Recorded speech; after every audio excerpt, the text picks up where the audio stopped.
সারা দেশে 10ম গ্রেড বাস্তবায়নের দাবিতে সকাল 8টা থেকে বেলা 12টা পর্যন্ত অর্ধদিবস কর্মবিরতি পালন করেছেন মেডিকেল টেকনোলজিস্ট ও ফার্মাসিস্টরা। মেডিকেল কলেজ হাসপাতাল সহ সব সরকারি হাসপাতালে এই কর্মবিরতি পালিত হয়েছে। দিনাজপুরে কর্মবিরতির কারণে হাসপাতালের ল্যাবগুলোতে প্রয়োজনীয় রোগ নির্ণয় পরীক্ষা নিরীক্ষা কার্যক্রম বন্ধ থাকে। ফার্মাসিস্ট না থাকায় প্রেসক্রিপশন নিয়ে ঘন্টার পর ঘন্টা দাঁড়িয়ে থাকতে হচ্ছে ওষুধের জন্য। সুনামগঞ্জ সদর হাসপাতালে মেডিকেল টেকনোলজিস্ট ও ফার্মাসিস্টের 10ম গ্রেড বাস্তবায়ন পরিষদের আয়োজনে কর্মবিরতি পালন করা হয়। বক্তারা অভিযোগ করেন, সরকারি কাঠামো অনুযায়ী 10ম গ্রেড পাওয়ার কথা থাকলেও তা বাস্তবায়ন হয়নি।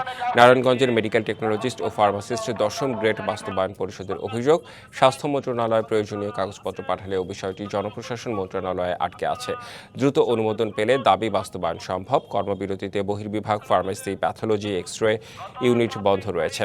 জরুরি বিভাগ ও ভর্তি রোগীদের সেবা সচল রাখা হয়েছে। তবে আন্দোলনের কারণে দীর্ঘ সময় লাইনে দাঁড়িয়ে থাকায় ভোগান্তি পোহাতে হয়েছে রোগীদের। নতুন এবং ফিরে আসা গ্রাহকদের জন্য নগদে চলছে ক্যাশব্যাক সহ প্রতিদিন হাজারো উপহার জেতার সুযোগ। হবে আশা আর ফেরা, সারপ্রাইজ সেরা।